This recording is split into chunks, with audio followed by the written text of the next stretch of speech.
Hello, everyone. Welcome to this edition of the Contractor Radio podcast. My name is Jon Townsend. I'm one of the head coaches at Contractor Coach Pro, and I'll be your host and your presenter today. Look forward to a really excellent discussion. But first, wanted to highlight our sponsor, the team that's putting on the Contractor Radio podcast since day one, and that is Contractor Coach Pro. And so I want to let you know, if you have not already, you're going to see some links in the description of this show, the description of this podcast. And I want to encourage you, if you haven't done so already, please like and follow our pages on Facebook. All right. There's the contractor community page, just solely devoted to just giving you valuable content, things that you can use to help take control of your business and grow it at the pace you want and find the freedom that you set out to find when you first started your own business. All right. So that's what it's a page specifically designed for other thought leaders and for vendors and for partners in the construction industry to really pour into you. So please, if you haven't done so already, like it, follow the post, comment on them, subscribe to our YouTube channel. Follow us on LinkedIn. You're going to find some great content there as well. So everything that's available to you, please go ahead, and I don't want you to miss out on any of the great coaching moments and the feedback and the questions that are asked. It's all in the spirit of loving, serving, and caring for you, the contractor. All right. So with that said, I can't wait to dive into today's discussion. My goal is to have a series of sales mindset discussions and conversations around the things that can potentially hold a salesperson back from reaching their potential. All right. I think that oftentimes, and trust me, there's a reason why I'm bringing this up. I'm having a recurring discussion with owners, all right, and with sales leaders who are, frankly, they're concerned and they're frustrated and oftentimes confused as to the actions and the mindsets and the thoughts with the people that they bring on to see sales results. And speaking of results, they're concerned that they're not seeing the results. Like, why isn't this person able to go out and have success like me? I feel like the goal of the owner is oftentimes, hey, listen, you've worked your butt off. You've built this thing. You feel like you have control, and now you want to put a little bit of gas on the fire. Now, as far as strategy goes as to who we should hire next, that's a different discussion. But nevertheless, we feel this need to bring on salespeople and train them as best we can, right? In hopes of, and deep down, this may not apply to you, but it applies to most of you. It's like you want to remove yourself from that sales function, but at the same time, we're seeing turnover. We're seeing folks come in, it's just not sticking. We're seeing folks come in, we're saying, hey, why don't they do this the way I do? Right? Why don't they, when they get this lead, why don't they treat it? Why are they complaining about the leads when every single lead I get something out of it, right? Or just bottom line is there's a disconnect. There's a disconnect between the way you go about sales and the way they go about sales. And it doesn't matter how, and I'm here to tell you that it doesn't matter how much you pour into them, right? How much process and knowledge you give them, okay? The fact is they are not you. Fact is, nobody's ever going to be able to sell for your company like you. And as much as you may be trying to get out of that sales role, we have to understand that there is a gap between your mindset as owner and the mindsets of any salesperson that you bring in, regardless of their industry experience, regardless of their skill or their knowledge. There will be a gap there. So today I want to talk about two main mindsets, two competencies, if you will, that can really either support or sabotage a salesperson's ability to go out there and embody that owner mindset, right? But the topic of today, all right, the main topic of today is essentially, it's a tool that I used in my sales career to help me do that. All right. It's a really fun conversation to have. I'm having it over and over and over. It's one of those, when I say the statement, I get this kind of quizzical look. I'll say it's downright skeptical. If you don't have, I'm making the face into the camera right now. If you don't have video capability, like it's just this, like, what the heck do you mean by that? Like, or are you serious? That happens all the time. And here's the statement. All right. So I'll Tarantino this thing. So here's the statement, and then I'll give you the mindsets, give you why I believe it. All right, why it helped me, and then the mindsets that go along to support it. That I think that as owner, we have to take the accountability and understand that our people aren't us, our salespeople aren't us, and if we want them to succeed, then regardless of our sales process, regardless of our word tracks or our scripts or our fundamentals or our tools or our technologies, regardless of all of this stuff, we have got to always keep top of mind the mindsets that support or sabotage our salespeople ability to go out there and speak with authority, just like it was you out there in the field. So as we train, it is paramount. Okay. When we do role plays, when we schedule practice, that we, the owner, the coach, the sales leader, okay, that we always keep these things top of mind. And we are on the lookout. We are on the lookout for the actions and the words that come out of a salesperson's mouth that exemplify a positive or negative side of these sales competencies and these mindsets. All right. So here's the statement that I use, and often it leads to a fun discussion. I'll just say that. I say, backstory. Let me backtrack. Apologies. Why don't my salespeople follow up? I mean, I'm looking in the CRM and I'm seeing a whole bunch of it's like they don't get a deal and they just forget about it. And we don't have it. It's like I have given them all the workflows, and I've given them all the, I remind them every single week. I preach it to follow up. And here's what it looks like. And we've got this great tool to do it. And so the conversation that's oftentimes one of the first things I hear. All right. First off is I don't understand why they go out, they don't close a deal. Where's the follow-up? It's like, why won't salespeople follow up? And I tell them, I say, I don't follow up. Cue the what the heck, John, look. Like, what do you mean by that? I say, no, I don't follow up. I don't follow up, and neither should you. Here's what I mean by that. Follow up implies that I'm waiting on somebody else to do something. I'm following up with them to see if they've made a decision yet. I'm following up with them to see if they got those other quotes. I'm following up with them to see if they're ready to do something. I'm following up with them to provide them more information. I'm following up with them for any number of reasons, but it still implies that I've lost control of this thing and I'm waiting on somebody else to do something.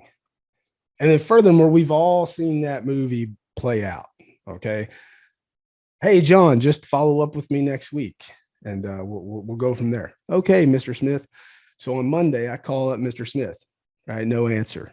Ooh, is it too early? He said next week, but it's Monday's next week. But I mean, is that too early? All right, that's fine. I won't leave a message yet. I'll just call him tomorrow. And then it's this cycle of, okay, am I calling them too much, or am I not calling them enough? Am I bugging them?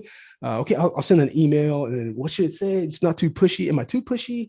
Am I not pushy enough? I don't want to be too salesy. And then the boss man asks you, says, hey, John, so what's up with that deal with Mr. Smith? I'm waiting on them to get back with me. Right. And it's in the pipeline, but it's sitting there and there's no clear next step. And that stinks, because inside we know that anything can happen now. I've lost control over this whole thing. So that's why I say I don't follow up. Well, what do you mean, John? What do you mean you don't follow up? We all know that sales is all about follow-up. The one that follows up oftentimes gets the deal. Sales is all about follow-up, John. What do you mean by that? What do you actually mean you don't follow up? Thank you for asking. I do follow up. But here's the difference. I don't just follow up and do a check-in in the spirit of losing control of the conversation and the decision. I set mutually beneficial next steps. I want you to hear that. I don't follow up. I set a mutually beneficial next step. Here's the mentality, okay? Here's the thing we have to realize. People want deals to close, even consumers. For some reason, we internally think, and I'm going to get to the two main things that hold us back from having this conversation right here. All right, but internally, we think that people want to have the freedom and want to have the control of the decision. All right. We think that they think it serves them. And so we're willing to go along with it. But the fact is, it doesn't. They called us. They need help. We're going to solve their problem the right way the first time because we know more about the problem than anybody else. We are the expert. If they don't get help from me, they're not going to get the help that they need. Why? Because what I do is unique and it's proprietary and I'm good at my job and I believe in my company. Right? Do you hear these positive beliefs pouring out of me now? Like these are start of the mind, some of the mindsets that are going to start to build up this embodiment of like the owner mentality. All right. But I started by saying, I don't follow up. And yes, I actually say that to people. Hey, just follow up with me next week. I've said it many times. Yeah, just follow up with me in a week or two. Excuse me. And I say, I don't follow up. Trust me. When you say, try it. When you say I don't follow up, you might be thinking, oh my goodness, they're going to smack me. Or they're going to say, well, whatever, I'll just call somebody else. No. It always leads to clarification. They want to know what you mean by that. You say, I don't follow up. And I say, what do you mean you don't follow up? So I'm just not going to hear from you. No. What I want to do is I want to set a mutually beneficial next step. I find that my clients that get the best results, right, we set a time where anybody who cares about getting this problem solved, we set time to meet with each other and come to a decision. And if there's questions that need to be asked, I'm sure there will be, because oftentimes, there's things that you care about that maybe we left out in this first conversation. But we found that our clients get the best results, and everybody who cares about it, we sit down and we go over it and we come to a decision together. All right. We want to solve this problem the right way the first time. We want to do it exactly like you want it. Right. So we set mutually beneficial next steps. Hey, Mr. Smith, what do you think is the best next step? You can just ask them that. All right. So we have to embody. So here's the thing. We must say, I'm either the term I don't follow up. I told you that I had to use it. It was a tool that I had to use. It was my way of saying, I'm either going to get a decision here in this meeting, or I'm going to set another meeting to get a decision. I'm going to get a decision right now, or I'm going to set another meeting to get a decision. It is imperative that I do that. Otherwise, I will lose control. So I set a mutually beneficial next step, and I will oftentimes ask the prospect, hey, what's the best next step for us? And you'll be surprised. They'll say, hey, tell you what, I get it. I can't tell you how many times I've had an owner of a company say, you know what, that makes sense. I get it. Fair enough. Tell you what, let's just get back together. Let's schedule another call for next Tuesday. Yeah, you got your calendar out? Okay, cool. What time? I'm going to go ahead and send you a calendar invite right now. Now we have a next step set up for a decision. And furthermore, it's one thing to set an appointment. It's an entirely different thing to set an appointment with expectations. So we're going to meet next Tuesday at 9:00. Okay. And at that point, Mr. Smith, you're going to be able to tell me, hey, yep, I'm ready to move forward, John, or you know what, we're going to go with somebody else. Is that fair enough? Yep, that sounds good. Sounds easy, right? Sounds easy. Probably sounds easy because you're the owner. And that's typically how you do things. But we're not talking about you. We're talking about your sales folks. So what are the two things that are going to hold us back? And this is just one example. I don't follow up. Right? No, I set mutually beneficial next steps. And where I understand that it might come across as abrasive. You can change the wordage, but I'm telling you, it's worked for John. So what's going to hold me back as a salesperson from doing that? There's two main things that I've highlighted. There's several things, but two main things. The first one is the need for approval. And I want to tell you this. I have it, John, as a salesperson, has a need for approval. Hello, I'm John, and I have a need for approval. Hello, John. Okay. I admit this. That's why I have to have tools that will help me. This is why you as owner or sales leader have to have tools when it comes to coaching your folks to get them to overcome that need for approval. But let's talk about the need for approval. The need for approval, in essence, means that I feel like I must be liked in order for somebody to buy from me. We've heard it forever. People buy from people they know, like, and trust, right? Well, I want to challenge that. I want someone to like me. I would prefer that they like me. Absolutely. I'm not going to go anywhere and be a jerk on purpose. If you've met me before, I mean, I don't think I come across as a jerk. Depends on who you ask. I mean, if my wife was here, she might have a different theory, but I nevertheless. So you, it's important to understand. I want to be liked. I would prefer to be liked, but in order for me to help somebody, I don't have to be liked. All right. I don't have to be liked. So the need for approval is essentially, I must be liked in order to get somebody to buy from me. They must like me versus they must what? They must trust me. They must respect me. They must feel like we are on the same team, like we're on the same page. All right. They must view me as an authority. All right. They must view me as the expert. Okay. So how are they going to trust me? There we go. It's a little bit of a foreshadow. How are they going to trust me? They trust me by my company's credentials, by all the things the reputation of our company, but they also trust me because they think I'm an expert. Why do they think I'm an expert? How are they going to think I'm an expert? It's likely from the questions that I ask, right? The questions that I ask and the way I go about doing my job, the way I go about my inspection, the professionalism, the system, the process that I adopt. If you don't have a process, you will always default to somebody else's process, and their process does not serve them. Why? Because they are not the expert. They called us. So we are constantly battling this need for approval, and the need for approval in an effort to make someone like a prospect like me, I can miss out on helping them. In an effort to make form a friendship, I can actually miss out on asking them the good, tough, timely questions that are going to solve the problem and likely solve the problem differently. Listen to this, differently than somebody else and better than somebody else. You want to know how somebody's really going to like you, how a prospect's really going to like you and want to be your friend, is if you solve their problem the right way. Is if you give them an experience that they'll never forget. And it starts with that first sales appointment.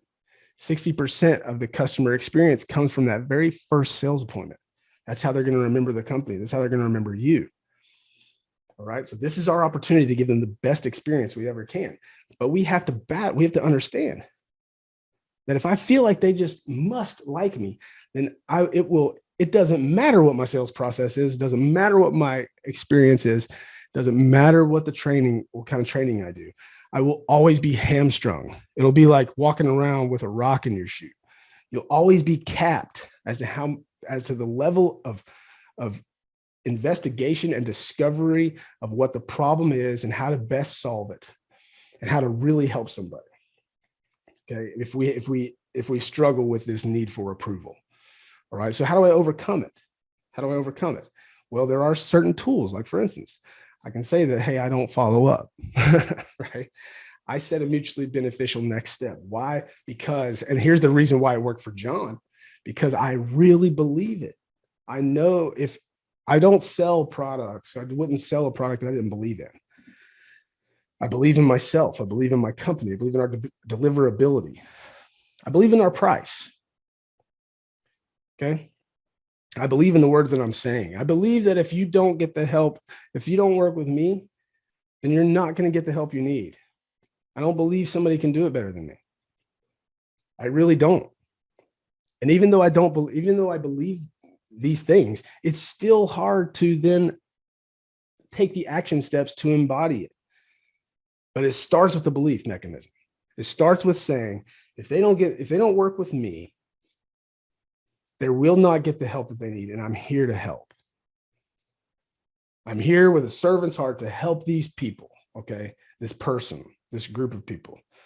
All right. This is what's going to help me overcome my need for approval. So as you are training, as you are working as a team and working through your process and role playing, or if you're on a call, if you're on an appointment doing a ride along. All right. Take note of the things that you say in those critical moments and how you say it, and even your posture, right? Your body language.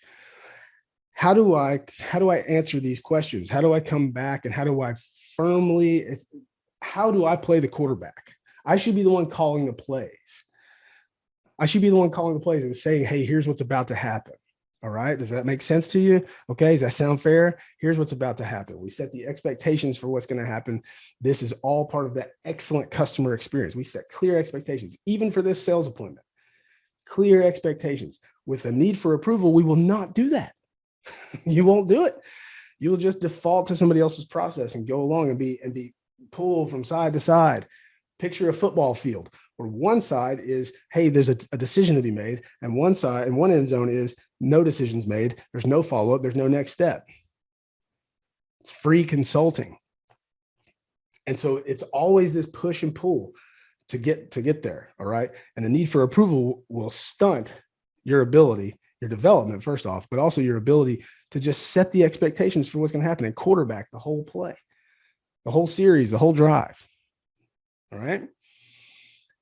But overcoming it starts with the mindset of if like I am not leaving this appointment without a decision or another meeting to get a decision.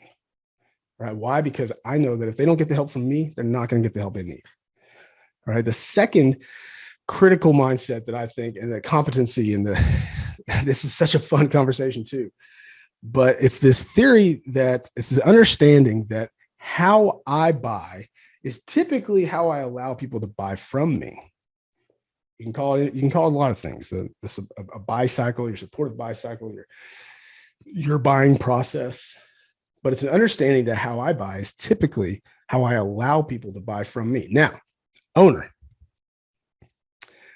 sales leader, owner of the company. Yes or no? You treat money and see money a little bit differently than those who work for you. You're writing checks all the time, sizable checks. The definition, I backtracked. The first thing you must realize is that you see money differently from other people than from the people that come in to work for you. All right. The way you buy is different. And there's internally, all right, subconsciously, there are things that we, given our buy cycle, how I buy, that are going to depict how I handle certain situations in a sales call. All right. So there's two main components to the buy cycle. All right. To whether it's supportive or non-supportive, it's going to help you sell or it's not going to help you sell. Number one is, what do you think is a lot of money? What do you think is a large purchase? This is what I would ask you. If you have some salespeople and you're concerned about this, this is how you uncover the buy cycle, a typical buy cycle. Now, I do want to start out and say, this is typically how you allow people to buy from you. Doesn't mean that it can't be overcome. Doesn't mean that people aren't currently overcoming it. Nevertheless, I'm going to give you some insight as to when it creeps in and what the danger is, when it creeps into our sales conversation and how it holds us back, how it can sabotage the whole deal. All right. So the first question is, what do you believe is a large purchase? Ask your people that. What do you believe is a large purchase? We're not just talking about how you go about buying a Coke Zero, right? Or a pair of jeans. Well, if somebody says that buying a pair of jeans is an expensive purchase, woo. Okay. The point is that what we believe to be a large purchase, we will, if we believe that $1,000 is a large purchase, and now we're looking for a $10,000 check, we will unfairly project that onto our prospects with our body language, with our tonality, with the questions that we ask, with the way we deliver the price. Even as we're going throughout our inspection, we will unfairly project that on them. We don't know what their financial situation is like. It's unfair of us, and the need and the urgency. It's our job to find this out. So what is a large purchase? Number one. And then number two, how do you go about making a purchase that size? Okay. So again, that large purchase, whatever it might be, hey, when was the last time you made a large purchase? Ask them that. Well, I bought a TV. Well, it was like $700 or something, maybe. I don't know. TV, a house or a car. Shopping for a car is a little bit different because now you can do it. I can view 12 different dealerships and Carvana, like all in 30 minutes. But nevertheless, what was the last large purchase you made? And then tell me about that. Are you the person did you buy based on value? Or did you buy the cheapest one? How long did it take you to when you made the decision, hey, I need to purchase this, until you actually parted ways with your money. You made a money exchange. Like, how long did that take? Okay. What else? Did you shop around? Did you go to a whole bunch of different providers of this thing that you bought? Did you go to 2 or 3 different locations? Did you go to 4 or 5, 10? Or did you just see it and say, yep, that's the one I want. Do you have this color? Let's go. All right. Did you buy the brand name or did you buy the knockoff? Okay. Before making that decision, is there somebody who you need to check in with to get the authority, to get the blessing, maybe, to make that decision? All right. Now, I know that game. I'm married, and I'm the king of the castle as long as the queen's not home. Right.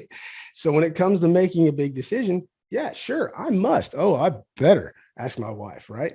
I know this. So that's these are the things we need to wrap our head around. Like, how long does it take?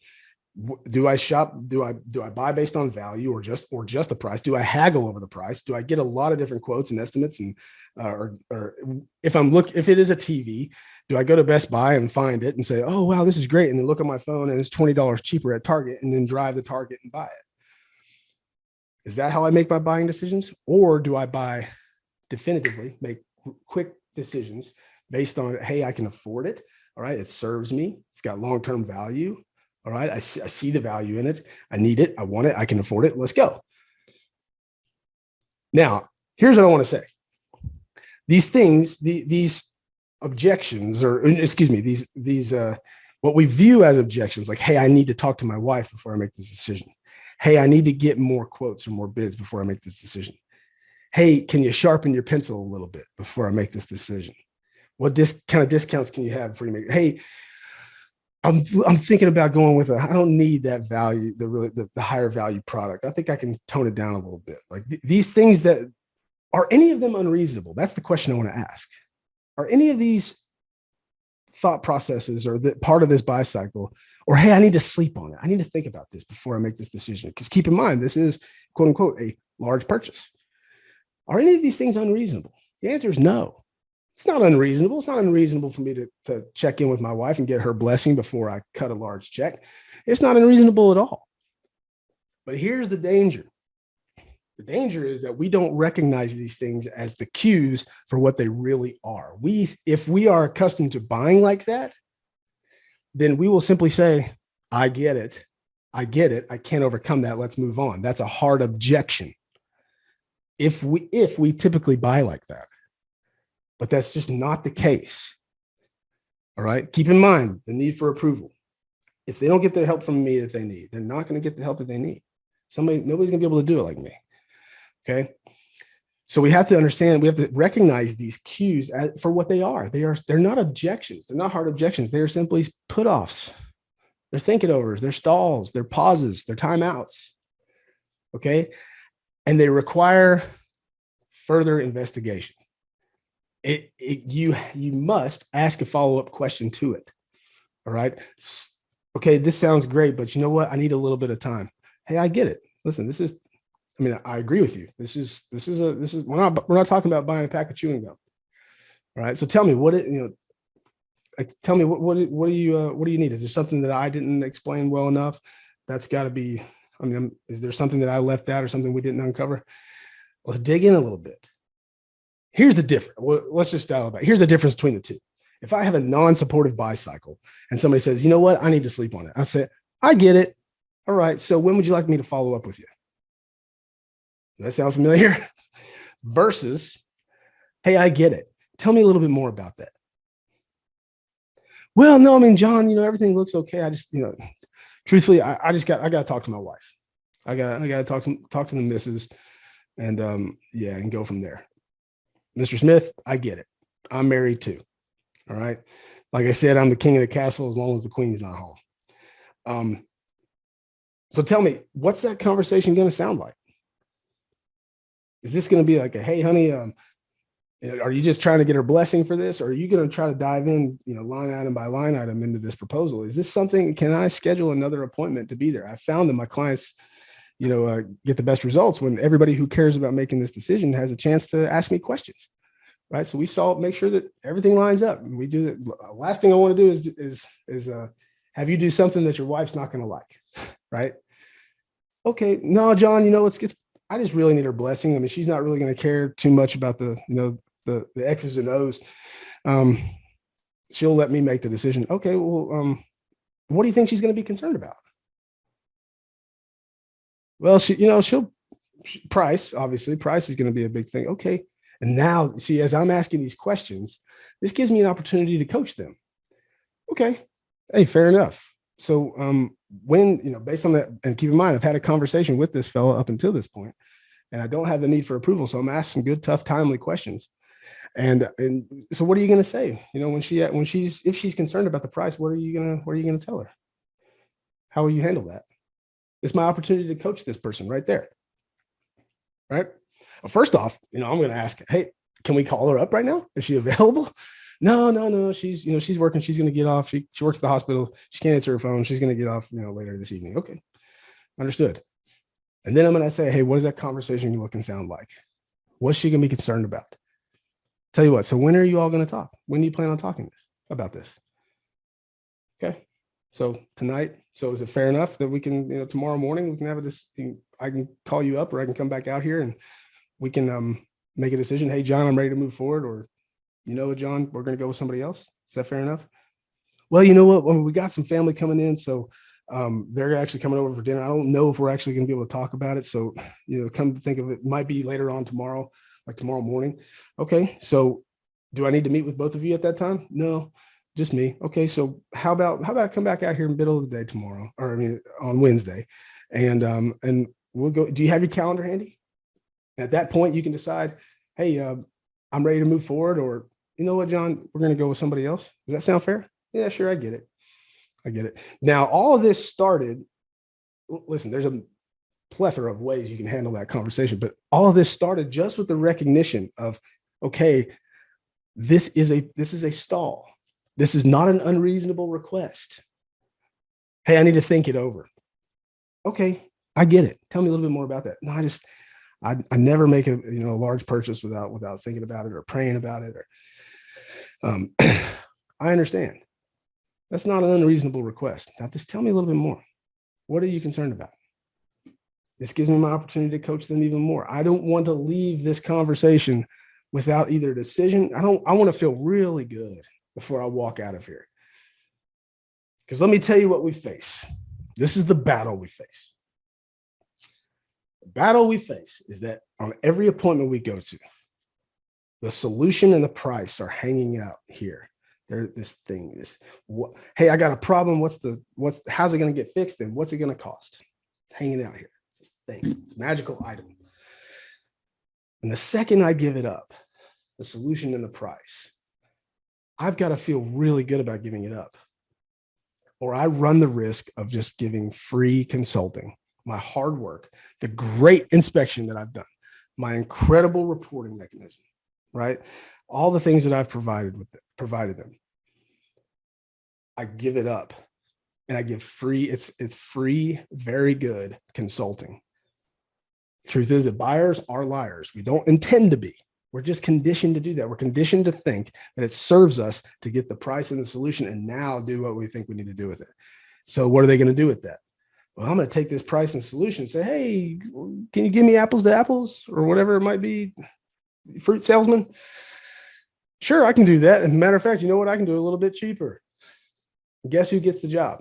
The person that didn't do all the work, didn't have this great conversation. Why? Because we allowed them to take control of the buying decision, of the process of making the buying decision, because we are empathetic to the way they buy things, or we feel like they must like me and I'm to buy from me. And I'm scared to give that little pushback, to be the coach, to be the quarterback. You know what? Sometimes quarterbacks are they're not the most liked person on the team. That's okay. They're the general. My doctor, I don't particularly like him, but I don't need to. I need this guy to come out. I need to go see him. I've got a problem. I need him to ask me some questions, and I need him to run some tests, some inspections. And I need him to come back and say, here's the game plan. Here's what's going to happen. And then maybe he prescribes me something. And you know what I'm going to do? I'm going to go out and I'm going to get it. And I'm going to start taking it right then. Because he's the expert. I need this person. I want to like my doctor, but I don't need to like my doctor. So to wrap all this up, land this booger. I'm not really talking to you, owner, about the way you sell. This recurring conversation that we're having around, hey, why don't my salespeople embody the same mindset that I do? Why don't they act like me? Why don't they follow up like me? How come their closing rates are so much lower? How come I'm seeing all of these deals in the pipeline, but there's no next step? Keep a lookout for that. The next step. These things will rear their ugly head in the form of no next step on the calendar. No next step on the calendar for this deal that's in the pipeline. This is if we mitigate our need for approval and we recognize our buying cycle and how it can hurt us, then we will absolutely exponentially increase the amount of next steps with expectations, all right, for decisions in our pipeline. This is the gap. Right? The gap starts up here, and I'm pointing to my head, those of you that don't have video. The gap starts up here and in here in my heart, right? What do I believe and what do I think and how do I go about doing what I do? So, owner, don't be too panicky if you feel like people aren't closing deals like you. They're not going to be able to. Instead, see it as an opportunity to develop this person, to get in and to ask questions. Great questions to ask. Number one, do you feel like a customer or prospect must like you in order to buy from you? Just ask that. Okay. I'm having this conversation with you, John, because there's a lot of deals, quotes and bids and estimates that have been sent out, and there's no next step coming up.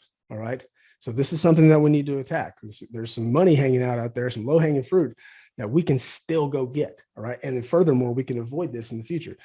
Do you feel like you must be liked in order for somebody to buy from you? And the next, hey, let's talk about the way you buy things. What's the definition of a large purchase for you? Right? How do you go about making that? Do you understand? When people say that to you, when people say that, hey, I need to sleep on it, or hey, I need to get more quotes, or more bids, more estimates. How do you handle that? Okay, great. Tell you what, let's practice this, because typically, it's very reasonable. That's how you buy. So you'd be empathetic and you would probably come alongside them and say, hey, I get it, but here's what's happening. We run the risk of giving them free consulting and them not getting the help that they actually need.